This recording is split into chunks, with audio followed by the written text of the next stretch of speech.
Assalamualaikum warahmatullahi wabarakatuh. Rekan-rekan guru agama SMP di mana saja berada, terutama guru pendidikan agama Islam dan budi pekerti kelas 7. Perkenalkan, saya Ilham Maulani dari SMPN 19 Kota Tasikmalaya, Provinsi Jawa Barat. Berikut ini saya akan menyampaikan kepada rekan-rekan guru PAI dan budi pekerti sebuah contoh lengkap perangkat pembelajaran mata pelajaran pendidikan agama Islam dan budi pekerti kelas 7 semester 1 dan 2 tahun ajaran 2025-2026. Perangkat pembelajaran ini terdiri dari 10 perangkat, yaitu yang pertama kalender pendidikan, 2 program tahunan, 3 program semester, 4 capaian pembelajaran, 5 tujuan pembelajaran, 6 alur tujuan pembelajaran, 7 kriteria ketercapaian tujuan pembelajaran, 8 perencanaan pembelajaran mendalam, 9 jurnal pembelajaran, 10 program remedial dan pengayaan. Mari kita ikuti contoh cover dan isinya. Yang pertama adalah setelah lembaran pertama ini, kemudian yang kedua ada lembar pengesahan perangkat pembelajaran kelas 7 semester 1 dan 2 tahun pelajaran 2025-2026 mata pelajaran PAI dan budi pekerti. Di sini ada nama saya sebagai guru agamanya, kemudian mengetahui kepala SMPN 19 Kota Tasikmalaya, lalu mengesahkan pengawas pembina Dinas Pendidikan Kota Tasikmalaya dan pengawas PAI. Itu di lembaran kedua setelah cover. Lalu lembaran selanjutnya adalah kalender pendidikan. Ini kalender pendidikan khusus untuk Kota Tasikmalaya selama 1 tahun 2025-2026. Selanjutnya setelah dari kalender pendidikan kita masuk ke program tahunan. Nah, ini program tahunan. Ada semester ganjil ini, kemudian juga semester genap ini. Program tahunan terdiri dari kode tujuan pembelajaran, kemudian alokasi waktunya, lalu uraian minggu efektif dan jam efektif. Kita masuk ke program semester. Ini program semesternya, ini program semester ganjil atau 1. Nah, seperti ini. Ini ada kolom tujuan pembelajarannya, lalu alokasi waktunya. Semester 1 dari Juli sampai Desember. Kemudian nah, ini juga program semester 2. Biasanya semester 2 dari bulan Januari sampai bulan Juni. Berikutnya adalah capaian pembelajaran. Nah, ini capaian pembelajaran sudah disediakan oleh pemerintah khusus capaian pembelajaran mata pelajaran PAI fase D. Nah, di sini nih ada di pengantarnya, masih pengantar.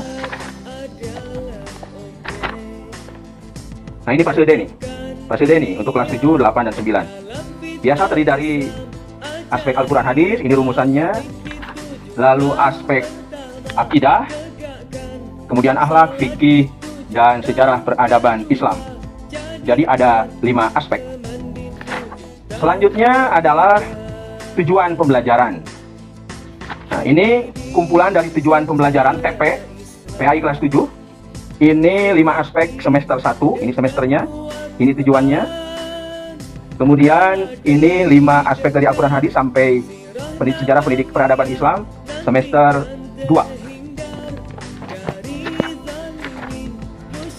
Selanjutnya kita masuk ke ATP atau alur tujuan pembelajaran. Ini contoh ATP PAI kelas 7 semester 1 dan semester 2. Ada kolom nomor aspek, yaitu yang 5 aspek. Kemudian ada domain capaian pembelajaran yang tadi dari CP itu. Kemudian tujuan pembelajaran yang kita copy paste dari TP tadi. Kemudian materinya apa, alokasinya, waktunya berapa pekan atau berapa jam pelajaran dan semester ini. Next adalah KKTP, kriteria ketercapaian tujuan pembelajaran. Ya, ini contohnya KKTP. Aspeknya tujuan pembelajaran, lalu ada kolom nilai, kriteria, dan ada keterangan intervensi. Ini semester 1. Nah, di bawah ada kriteria ketercapaian tujuan interval. Kriteria ketercapaian tujuan pembelajaran itu intervalnya antara berapa saja sampai kriteria dan intervensinya. Selanjutnya, nah ini adalah perencanaan pembelajaran mendalam. Jadi RPP sekarang berbeda dengan yang kemarin.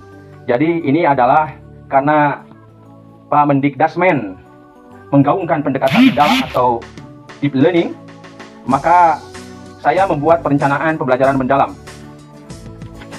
Nah, ini adalah contohnya, contoh di dalamnya.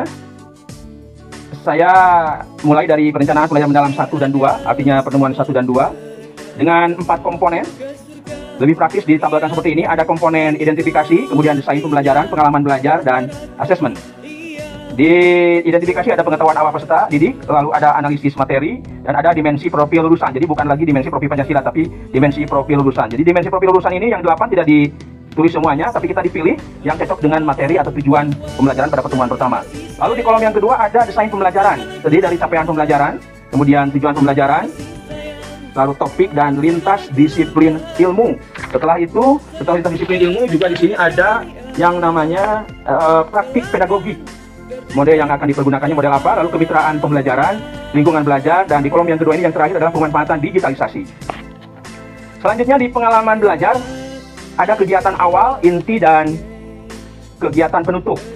Jadi intinya di pengalaman belajar ini ada 3 sebetulnya, yaitu ada proses memahami, lalu mengalami, dan merefleksi.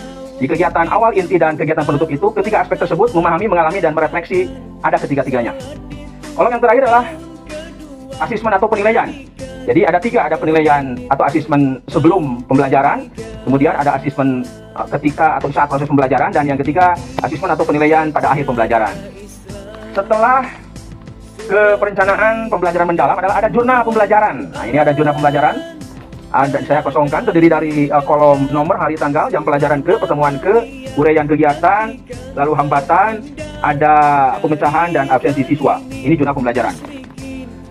Dan yang terakhir di satu bundel ini saya satukan adalah program remedial dan pengayaan. Nah, ini contohnya remedial semester 1 dan 2, ada kolom nomor, kode TP, nama peserta didik, rombel, kemudian rencana program terdiri dari remedial dan pengayaan, tanggal pelaksanaan, lalu hasil sebelum dan sesudah, serta kesimpulan. Rekan-rekan, demikian contoh perangkat pembelajaran atau administrasi pembelajaran mata pelajaran PAI dan Budi Pekerti kelas 7 semester 1 dan 2 tahun ajaran 2025-2026 yang saya susun. Saya sengaja supaya lebih praktis di satu bundelkan ini. Dari bundelan yang pertama, kalender pendidikan sampai ke program remedial dan pengayaan. Sedangkan untuk bundelan yang lainnya, sengaja saya tidak disatukan ke sini, tapi dipisahkan, yaitu daftar hadir dan daftar nilai. Demikian, semoga bermanfaat, menginspirasi dan memotivasi khususnya bagi guru PAI dan Budi Pekerti kelas 7 SMP di mana saja berada. Aku sendirian tanpa kekasih, cukup sekian dan terima kasih.